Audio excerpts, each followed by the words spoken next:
also because of subsequent crimes too. So, here's an indigenous African-American psychological construct. I made it up. I admit it. The Kemetic Diagnostic Matrix. Classic ragamuffin syndrome. Acute cultural dislocation, retrograde cultural amnesia, white supremacy stress disorder. He's got third-degree racial self-hatred. So, ragamuffin syndrome. Did I explain ragamuffin? I don't remember. Yeah. Will you explain it again? I did, but I'll explain it again. So, notice the spelling. You can look up, so I'm down in LA helping my mom take down the Christmas tree. So mom buys black Santa, we celebrate Kwanzaa. Naturally mom gets, the Black Pride thing, she gets black Santas. And white Santas, and black angels, and white angels, and those decorate our tree, right? So, I'm putting away the black angel and the blonde hair blue angel, which are essentially the same thing with different hair and different skin color, but they're exact same mold, and they're made in China, and she got them like at Target or something like that, right? So, the white one is called an angel. The black one is called a ragamuffin. And I'm going, ragamuffin? Why don't they just say brown-skinned Christmas angel or something? She said, yeah, that's funny. I go, there's something to this. So I go to the dictionary, and the dictionary says that ragamuffin is a dirty or unkempt child, but if you go back further with this spelling, R-A-G-A-M-O-F-F-Y-N, that's the name of a demon in child form that presents as a dirty or unkempt child, but a demon. So in other words, in ragamuffin syndrome, if you're black, no matter how good you look, you're actually a demon in disguise. So you can never measure up, no matter how good you look. Ragamuffin syndrome. You can never measure up. Well, you may be able to do the exact, wear the same hairstyle, basically have wings, play a harp as a white angel, but you're not as good as the white angel. You can never measure up, even if you have all the trappings. In fact, it's the opposite. You're a demon. Or they think you're a demon. No matter how good. Is that deep? Okay? So think of OJ. Wow. That's the American dream, right? That's what we're supposed to be like, as long as we keep our mouth shut about racism. No. That ain't healthy. Okay? But that's the model that America held up for us to emulate. And that's part of the problem in terms of dealing with the three things that I talked about last week: the school to prison pipeline, prison industrial complex, new Jim Crow. You get caught up in the system, and you're on paper, your rights get taken away as if you were a slave in 1850. Except it's the 21st century, and it's legal. So no matter how good you are, your rights are taken away. And sometimes your rights aren't even taken away for things that you actually did, but things that you were accused of, like Geronimo Pratt, like Mafundi Lake.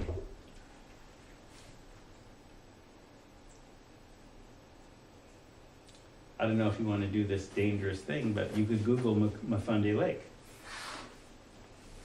Why danger? Why is that dangerous? Well, your movements are tracked on the internet. That's right. So I look up a certain lake. Mafundi, no, he's a person. Oh. He's a black, you'll go to one of three sites that basically, because Google works on how many hits a place goes and it tracks who goes there. You don't do it in the U of O library, that's all I can tell you. Why? Because they'll block it Yeah. or whatever. They might even come and talk to you. Yeah. It's called Oh, Homeland just- Security. What? How you spell that? You know what I mean? Because Oh, I am the one Oh. that look it up. oh, you are the one who will look it up. Yes, No, sir. remember what I said about who Mafundi Lake was, all right? So he was a SNCC, he's still alive, a SNCC organizer, Black Panther, basically doing voting rights work and community organizing along the lines that Black Panthers do. Not the only one that's supposed to have killed the cop. that didn't. Well, no, that's like Mumia, Yeah, right? Mumia. But, you know, basically doing different work.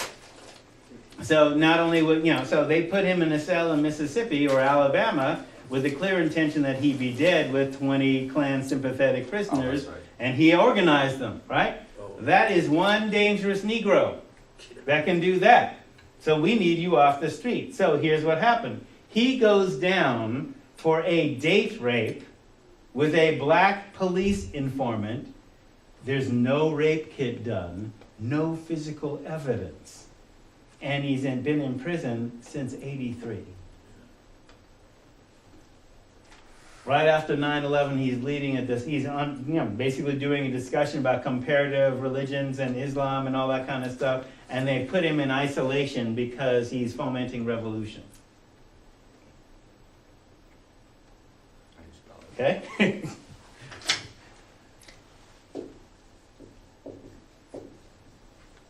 Mafundi Lake. So where the three top sites that one of them will take you to the African Socialist People's Party and a couple other places that are prisoners' rights organizations. Ragamuffin is like a reggae term. They use it a Yes, lot, like right. for like the woman or whatever. Right. So it'd be interesting to like Right. see the See history how of that morphed. But in the Yeah. dictionary, basically, it's a dirty and unkempt child, but also a demon from a 14th century poem. All right, so here, I mean, just that concept, right? How can you be dressing up and still think that you're a demon? Well, they've done a thing on your mind.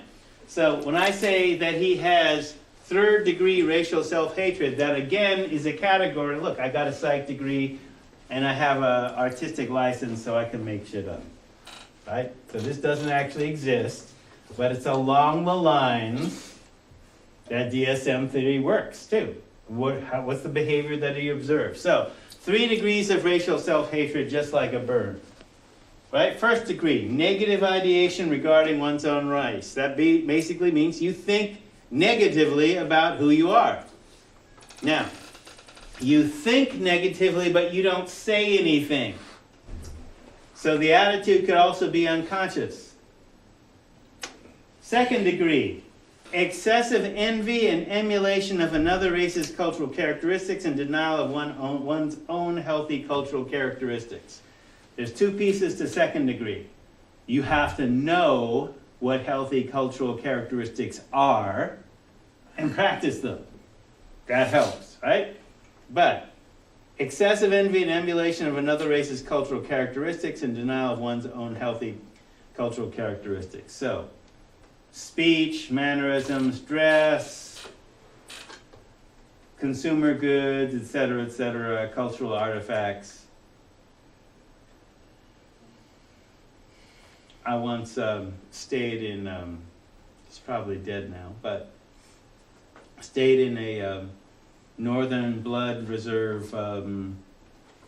It was high up in the tribe, and the Canadian government not only puts them on reservations, but buys them double-wide trailers and cars and stuff like that. And this Native American man's favorite artist was Neil Diamond. Not any traditional music.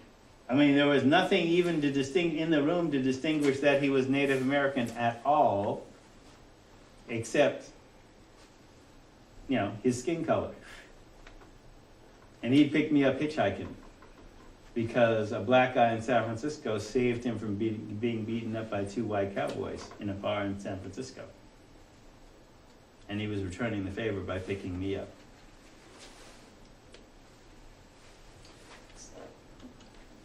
Third degree, verbal, physical, psychological expressions against one's culture of origin.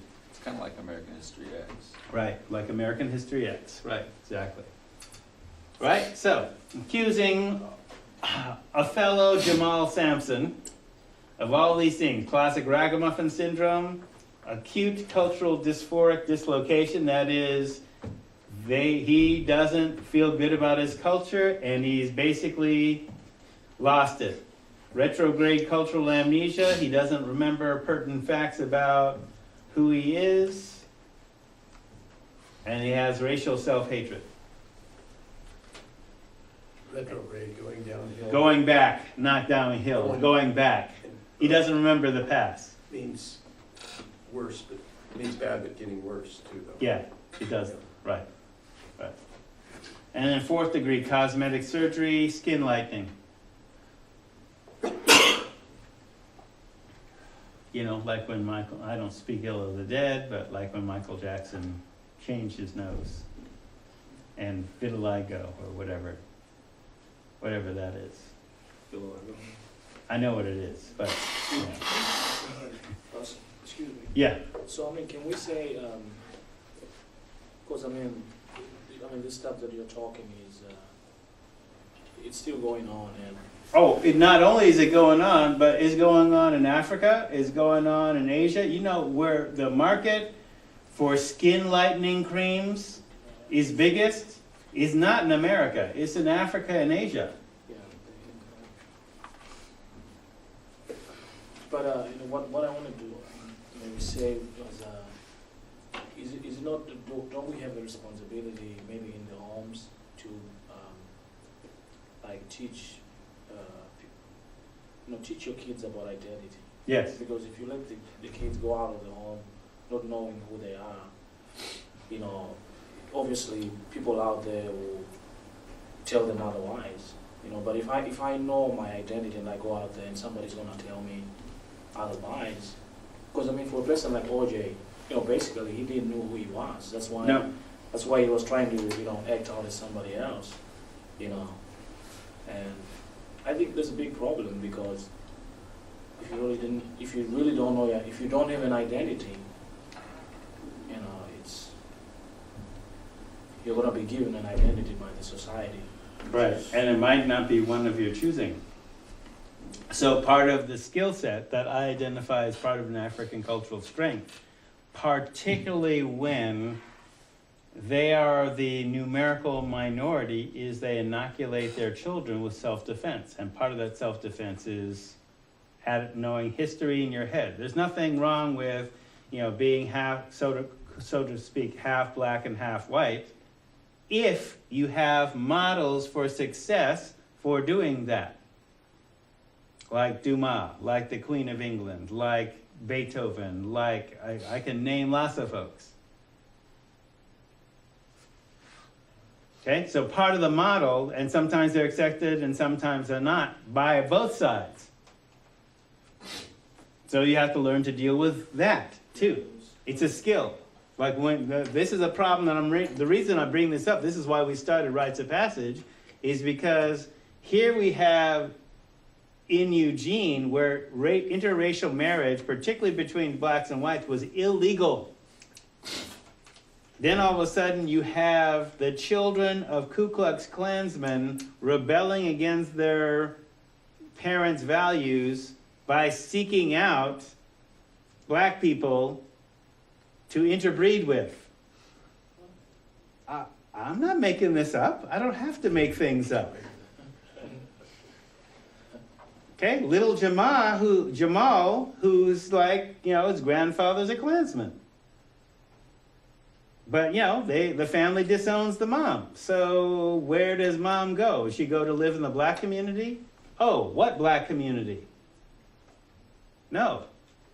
You think little Jamal is going to have good experience in Springfield? Let alone Fort J or Bethel. Growing up, I'm telling you, that's why we started Rites of Passage. Is not, no, you don't need black classes. Well, yeah, you could use them because you're not getting anything. But understand that you're going to be assaulted. Because you're in a place that has been historically hostile. It is not designed to give you a positive attitude about yourself. That you would get, for example, if you grew up in the West Indies or in Africa, where you basically had, surrounded by people that look like you, running institutions, being, professionals and business owners or successful poor people. That had a sense of community that you don't necessarily have as an American, particularly an Oregonian. If I'm lying, I'm flying. If I'm right, congregation say amen. Amen. So, sorry, but I gotta ask you a question. Of course you do. This might come out. So, let it come out. Remember, you're being broadcast. no, that's cool. I mean, it's a question. It's an education. It doesn't say anything that would say in front of a grand jury. No, it's cool. It's not in front of a grand jury, don't worry. So, I mean, if we talk of like identity, is it important for for an African person, for a black person to understand that their roots originally came from Africa? Because there's a little bit of weird thing that goes on. People have gone into disagreements. You talk to a guy, he's like, "No, man, I'm not from Africa." Right. How do you, that kind of a bridge where, is it part of a black man's identity to realize that your roots are from Africa? Who I consider to be the healthiest role models, the ones that raised me, made it clear our roots are in Africa. So whether it's Du Bois, Garvey, Malcolm, those are my role models.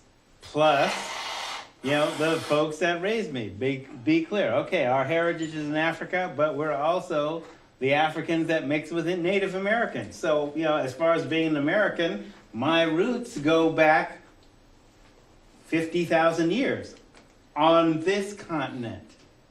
When I define myself as an African American, I define it by when Africans first started coming here in our recorded history and in the recorded history of Native Americans.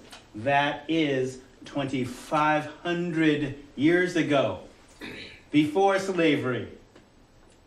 Because we were pyramid builders, and the natives here were pyramid builders, and we had ways of crossing the ocean, and so did they. Also, there were black people that came here. Yes, there were black people that came here as early as 850 BC. That's the 25th dynasty of Egypt. 25th dynasty, okay? So there is nothing new for them to come over here, right? So there was a trading relationship. So I've encountered people raised in an American institution that will say, I have nothing to do with Africa. Well, okay, that's colonialist thinking. You have nothing to be, ashamed of on being from Africa, because it is a racist lie that they are savages.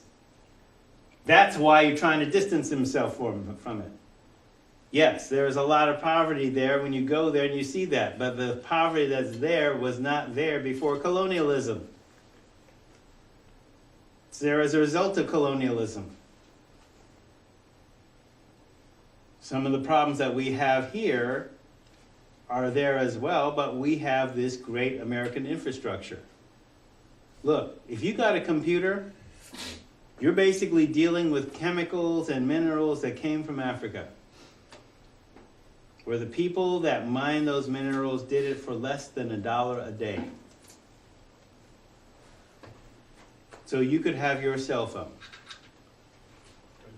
or your soda bottle, or can, or shirts, or lots of stuff. Right? Not meaning to guilt trip you, I'm just saying that is how the economic system which we inherit works. Okay? So part of what we're doing, to get back to the topic, is looking at the degrees at which we are exposed to the thinking that keeps us back. Okay? The inequity that exists in the world is not by accident. It's designed. It's a form of violence. Martin Luther King said that. Okay? So 5th degree racial self-hatred is active identification and participation with racial supremacists of another race against one's culture of origin.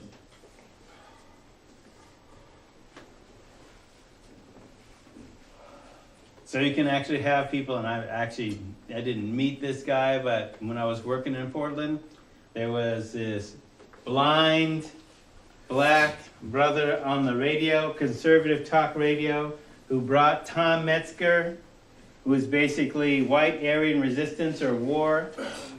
His son had been convicted of killing the Ethiopian immigrant Mulugeta Sarah. And so this black, blind radio commentator, conservative radio commentator, who referred to himself as the Black Aryan, basically brought Tom Metzger to his radio show to talk about what a hero Tom Metzger was about telling the truth about black people. That was like way deep to me. Wait, you are saying that you want to be an honorary white man? What you saying? Because black people are lazy and on welfare, et cetera, et cetera. So, wow, this black commentator is saying this? How? This is in Portland in the 90s? And wait, this guy's kid killed a black man and wow, okay. So, 5th degree. 5th degree was invented for him because he's not the only one that's like that. There are other people that can be like that are academics. Ward Connerly. Tom asked Clarence. Oh, yeah.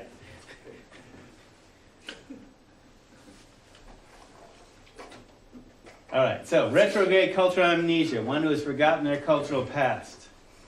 All right, acute ragamuffin syndrome.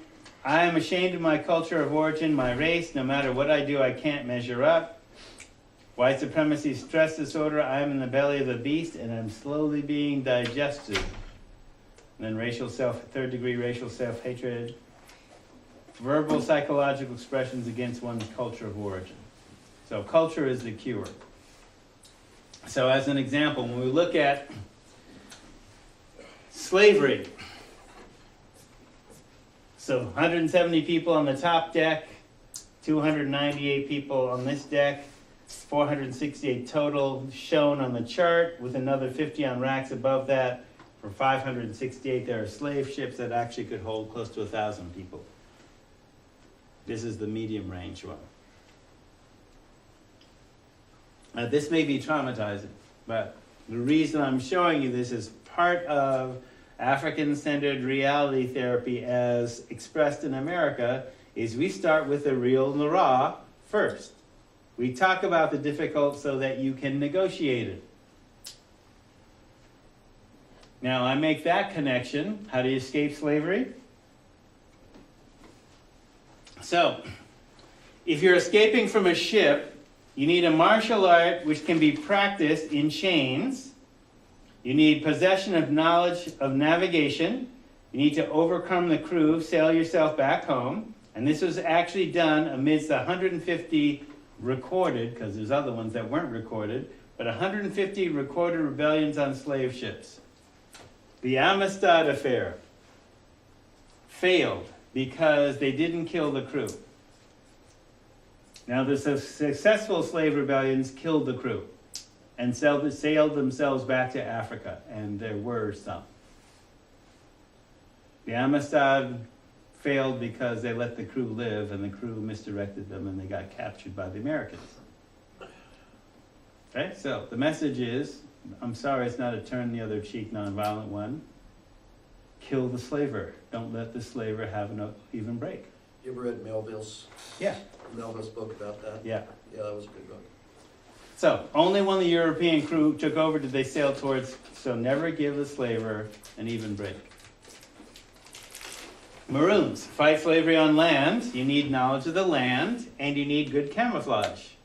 This is from a Maroon website. There was an active GIF when you put the cursor over this, this is what illuminated, and I was able to like freeze this and do a screenshot. Now, what you can't necessarily see from the graphic, go back to slide if you would. What you can't see in the graphic is there's 3 other guys like this in the picture, going back in the foreground. So this is in the mountains of Jamaica. So imagine you're a British column chasing the decoy maroons into the forest. And you're marching single file because that's as far as the jungle trail will let you. And then all of a sudden, what you thought was a banana tree comes alive and wipes you out. This is why in the late 1700s, the Maroons signed a peace treaty with the British that was still in force when Jamaica achieved its independence. And the Maroons said, we're not Jamaica and you didn't conquer us. So you have to cut a separate deal with us, with the British government. Only one problem with that. A multinational is not a nation state. So there are multinationals that are going after the strategic minerals in Maroon country. How do you fight Alcoa or whatever the equivalent aluminum company is? All right? So the matrix of domination works by disconnecting you from what you're naturally connected with. So to free yourself, you have to connect yourself to what the matrix teaches you to fear, which is your own culture. So to free yourself from addiction, and where addiction is slavery, when many addictions are legal, like slavery was, you start with your unresolved pain, your post-slavery stress disorder. And one of the ways that you are basically kept in slavery is that mainstream culture promotes ignorance of your own indigenous healing knowledge. And then promote external, this is counselor speak, maladaptive behavior is normal. And trust masses solutions. Trusting masses solutions keeps you enslaved. So, slave ship, addiction to slavery.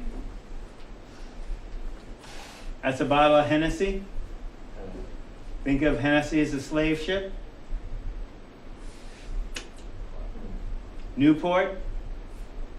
Those of you who worship the tobacco god. Another part of the slave ship. This is a quote that I may have mentioned from John Jacobs, who was the head of the Urban League at the time. Alcohol and tobacco kill more black people every year than the Klan did in its entire history.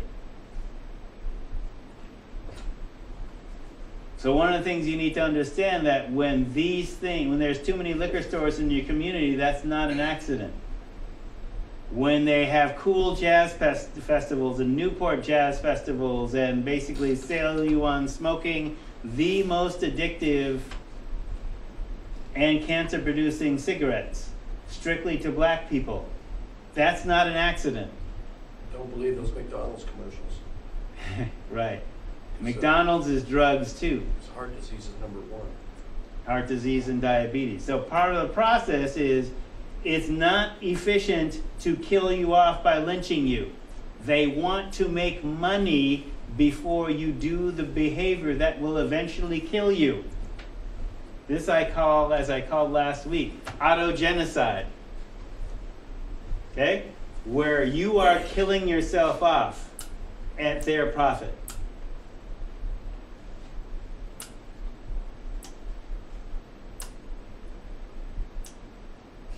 Cool ain't cold. Newport is. Bold cold. A whole new bag of menthol smoking. This is an ad from the 70s and 80s. Targeted marketing. There's other things they target market too. Not just booze and cigarettes. So autogenocide.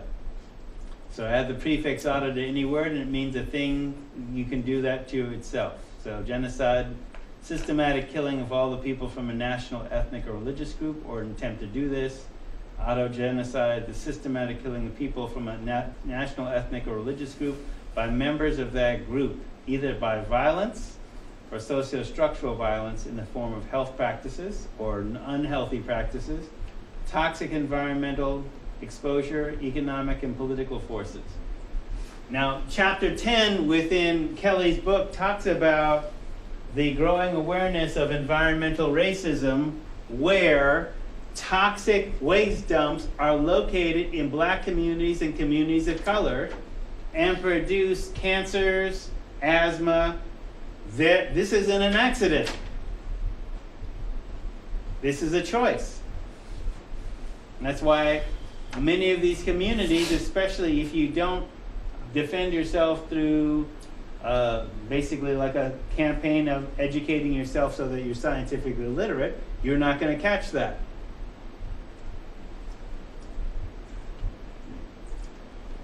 So, genocide. So, Malcolm said the greatest tool of the oppressor is the mind of the oppressed. Terrorism is a tool of the oppressor. Attempted genocide, the Ku Klux Klan, easily 10,000 people over the course of a century. Active autogenocide, every year, 5 times more black people die from alcohol, tobacco, pharmaceuticals, and illegal drugs than the Klan killed in its entire history. Okay? Autogenocide. We're doing it to ourselves. Actually, I needed to get rid of that, so let's jump here. Watch out for GMAs. GMOs. GMOs, yeah.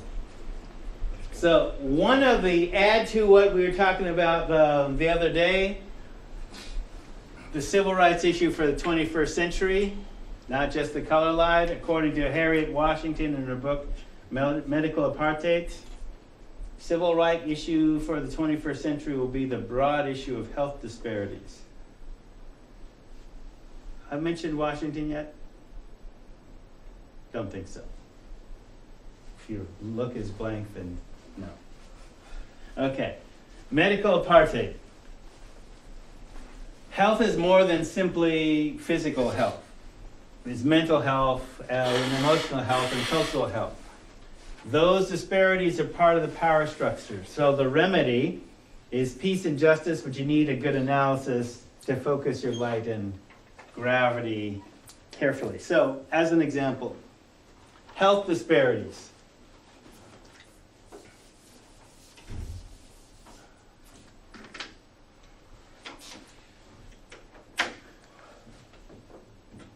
What's the percentage of black people in America? 11. Okay, I'll accept that. It's going to say 12, but fine, 11. What percentage of cigarettes are smoked by black people in America? 40. A lot. 35%. At least. 40 is not bad. But let's say, for the sake of arguments, at least 35%. Okay, so we know that 1/3 of all the smokers will definitely develop cancer. Okay, so whenever, in terms of socio-structural violence, how we detect that, the easiest way to detect that is using the numbers and saying, okay, once we have the proportion in the population, 11%, then we would expect an equal number of health conditions. So black people are 11% of the population. We'd expect 11% of any given health behavior or disease, all things being equal. Okay, whenever you see 35%, that is, you can, socio-structural violence starts at least twice the rate for mainstream. This is 3 times, more than 3 times. Something's producing it. It's not an accident. There's a structure producing it. Okay? This is what we call health disparities. All right? So, 35% smoke of black people. So 1/3 of those who develop cancer.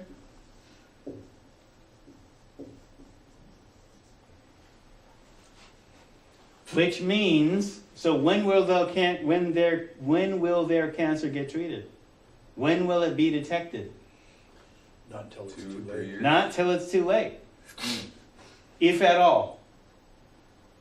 Okay, that's what Washington's talking about. This is called the health disparity. Okay, so not only are you doing more unhealthful practices, you're not getting treatment for it till it's too late.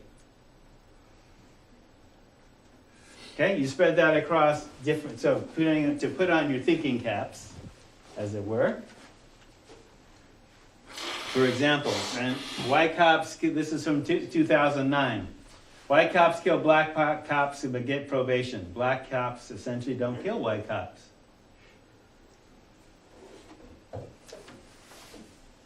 Sociostructural violence. 4.5% of Supreme Court justices have been non-white men.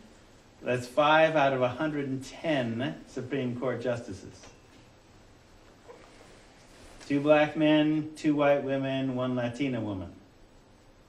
On appellate courts, 3 judges, that is, the presence of a woman or minority leads to rule 20% more in favor of the plaintiff, that is, a woman or minority. Okay, there's reasons for, diversifying our legal system. On the Supreme Court, female justices noticed their male colleagues tended to listen more to gender issues once they were there. Those gender issues didn't come up if they were not there. So part of the power of presence, you have to be there. When Justice Marshall sat on the bench, the other justices said even when he didn't speak, the weight of his presence influenced them. Being there. This is a form of power. Showing up and being able to handle yourself even if it's hostile. So even if you are outnumbered, if you are heavy enough, you can influence. How do you make yourself heavier? How do you get heavy? Get informationally dense. So that when you absorb anything, you can shine in an intense direction. Is that Thurgood Marshall? Thurgood Marshall, yes. You can shine in an intense direction like a blazar. Not the Chevy truck. This is a blazar. So, there are, astronomically, there are black holes. Black hole is a gravitationally intense object where generally most matter that falls into it doesn't come out, goes, we're not sure where, but black holes can be supermassive, and supermassive black holes are often in the centers of galaxies. A blazar is a black hole where it's spewing out matter along the magnetic poles, like this one, like that. What you're looking at is a galaxy seen edge on with a blazar in the center of it, blazing out material. That's actually taking an X-ray light. I think here's another one. Yeah. It's an animation. That's an emission, yeah.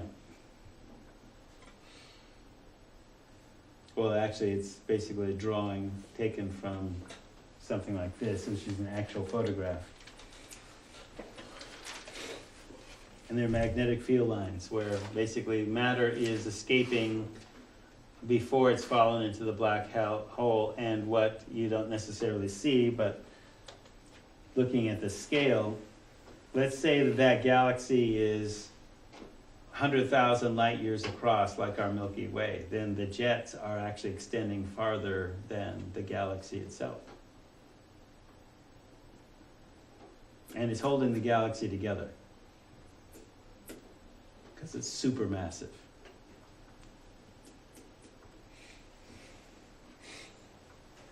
All right, so talking about, I'm going to actually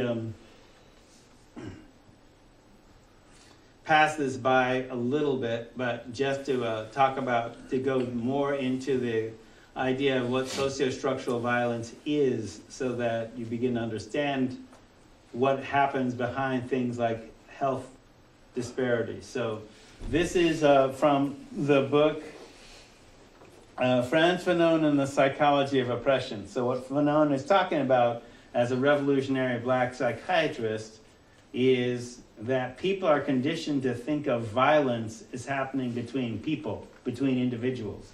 And what he's saying is that institutions do violence as well. So sociostructural violence is when an institution acts as if it's a Ku Klux Klansman, except that becomes normal behavior.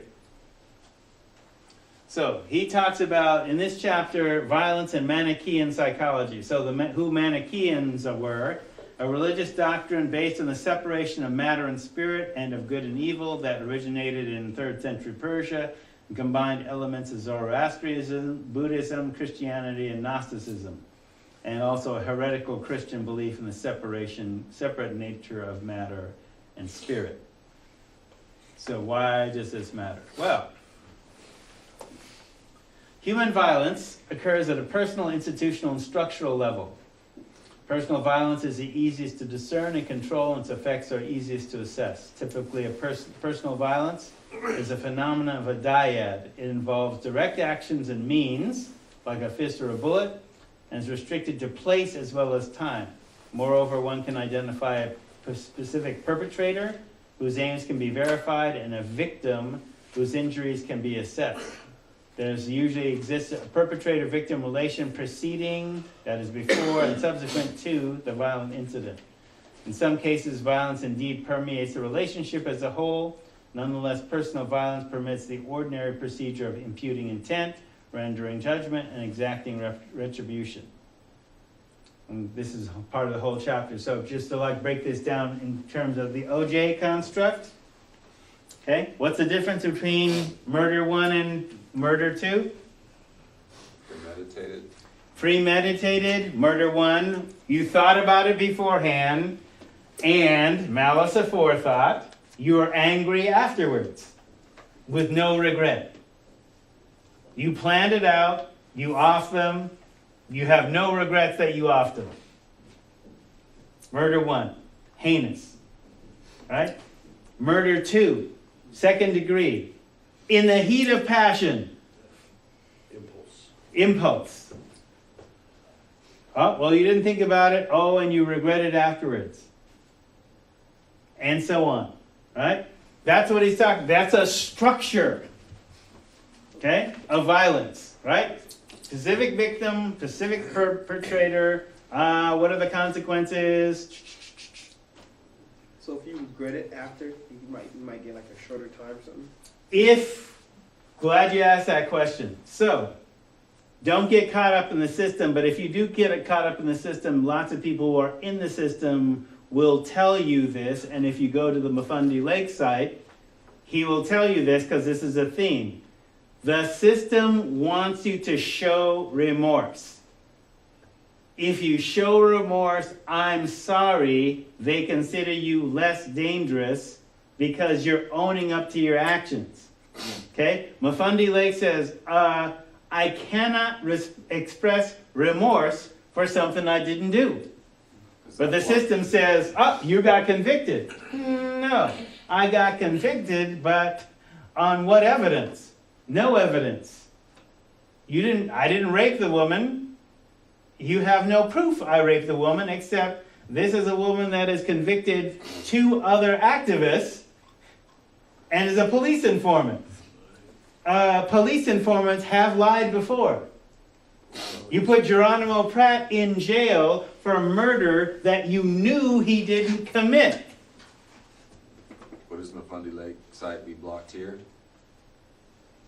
Probably, I don't know. Actually, I was looking at it at home. It shouldn't be, but yeah. I'm just saying, I'm telling you about it as part of a paid class assignment. I mean, I'm getting paid. If I'm telling you about it, check it out. But I'm saying, this is a story of Mafundi Lake, and so, okay, it's no accident that a, Black Panther or activist, like Mumia, okay, like Leonard Peltier, the physical evidence isn't there to convict them. In Leonard Peltier's case, we don't know who killed the FBI agents. You were there, but we can't connect a gun or a bullet to you, but somebody had to go down for it, so is you. Geronimo Pratt, you're too dangerous. Doesn't matter that we knew you weren't in LA when this murder went down. Boom, you're going down for that. Johnny Cochran helped with that too. All right, so conviction by itself, without evidence, people can be convicted without evidence because the justice system as a structure allows that. The government wants you down, you are going down. It's that simple. Whether there's evidence for you or not, if they don't like your behavior. So, his piece, and you'll see this, in some of his statements, they want me to express remorse before I get released, but I'm not going to express remorse for something I didn't do. If I didn't do it. So it becomes, kind of catch-22, right? All right, so interpersonal and intrapersonal violence personal violence manifests in one of two related forms. Institutional and structural violence are higher order phenomena that subsume, that is, are underlying and supersede, they are above personal violence. An example of microsocial systems in which institutional violence occur are prisons, mental institutions, and the family. Even though we tend to think mental institutions are places only for healing and the family is only an arena of love, closer observations of both institutions reveal more violence than we usually assume. Structural violence is a feature of social structures. This form of violence is inherent in the established modes of social relations, distribution of goods and services, and legal practices of dispensing justice. Structural violence involves more than the violation of fairness and justice. As the next chapter illustrates, structural violence leads to hidden but lethal inequities which can lead to the death of those who lack power or influence in society. So if you don't define for yourself what healthy is and you allow others to define it for you, then you can experience health disparities structurally. If you're not taught to be scientifically literate and they put a toxic waste dump next to you, it isn't the stuff, when you're in LA, it isn't the smog that you can see that's most dangerous. It's the smog you don't see.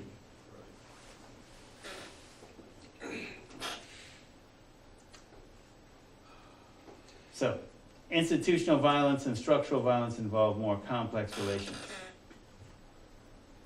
So, I'm going to skip this because there's a lot there and it'll be up and you can check it out.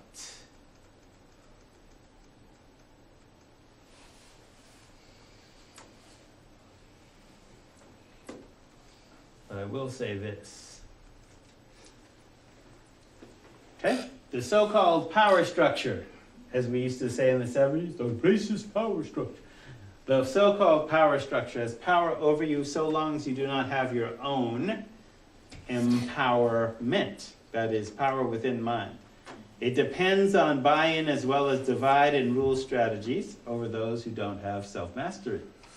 Self-mastery is the key to acquiring various types of power that cannot be taken away, but can be given away through fear of loss, or can be given away by trusting systems that do not deserve your trust, because they do not act in your best interests. So that's part of what keeps the power structure in place. People not questioning it, people trusting it when it doesn't really deserve your trust. Like your trust isn't earned. Like you think you can trust it without it earning your trust. You can't. You shouldn't. It has health consequences for you to do that. As far as what? What's an example? Oh. How much water did you drink today?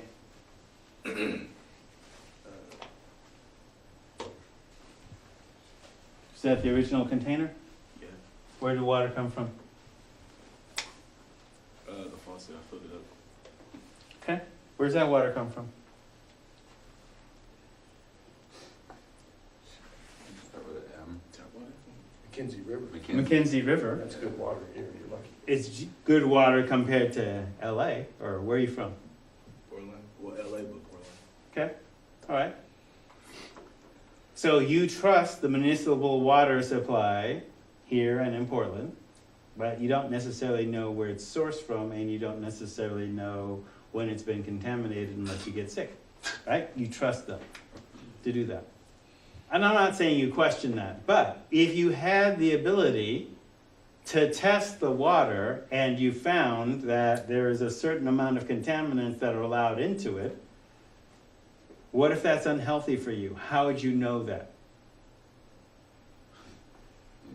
You wouldn't, unless, right. So you're trusting them to basically have decent water, but what if the water has carcinogens in it? You wouldn't know unless you can test the water yourself, right? So I'm not suggesting that you be all paranoid, but you could. You could develop the wherewithal to do that if we taught you that like in middle school. You could do that. You know, just like I was saying the other day about they build prisons based on whether black kids in 4th grade read at grade level. And the ones that don't, they can be assured they're going to have a prison bed for them by the time they're 18. So that's like in 4th grade. So let's see. That's like 9 or 10. Okay, so one of the key provisions within reading, do you know the alphabet song? Do you know your letters? Can you correctly pronounce words? Do you read? Can't have scientific literacy without basic literacy. Right? So Aquafina, the original bottle, that's Pepsi. That's a PepsiCo product. Right? Yeah, well. Okay, so it's not just scientific literacy, it's corporate literacy.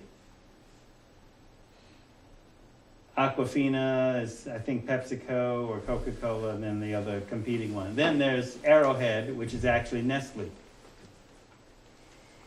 Okay, we were basically making a living going around, basically taking small town water supplies and bottling them for you. So part of the piece is understanding that within any given power structure, you trust them. We give a lot of trust to folks, and they count on that trust for you not to question it. Yeah. So I'm not saying that your water system's contaminated, but how would you know whether it is or not?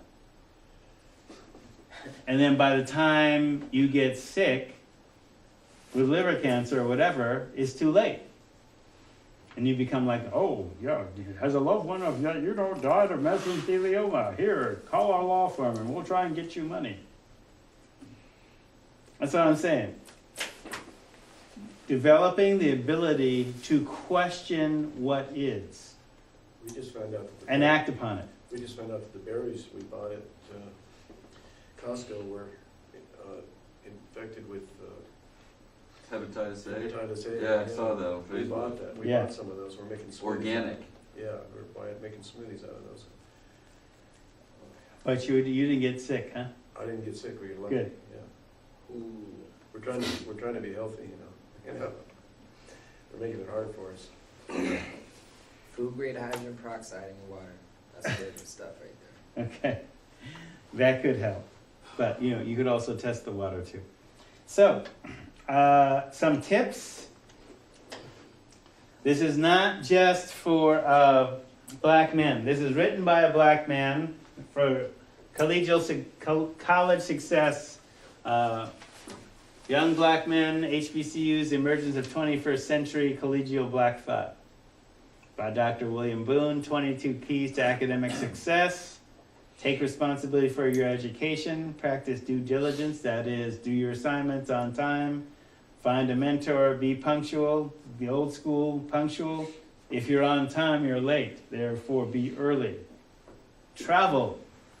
Prioritize, do not waste time. Read. Always keep reading material handy.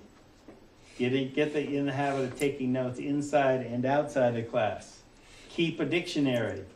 If you do not know the meaning of a word, look it up. And you know what my standard for a dictionary is.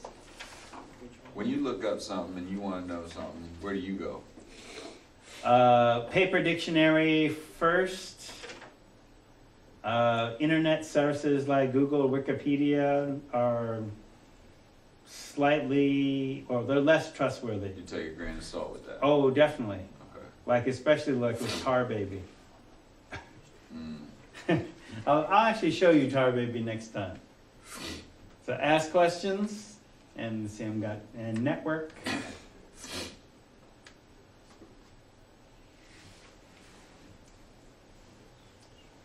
Yeah, so part of this is actually good stuff for anybody, but it comes from the school of thought that I usually had characterized as 2x plus y.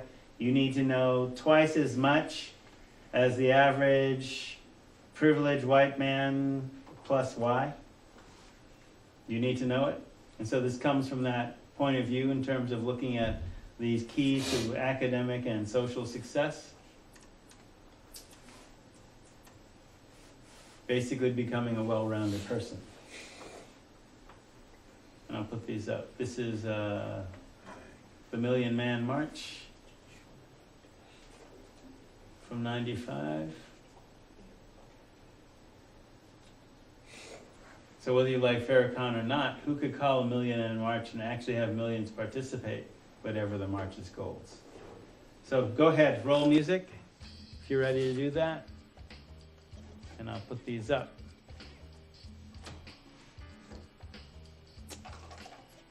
So then we'll get into 200 final preparations later.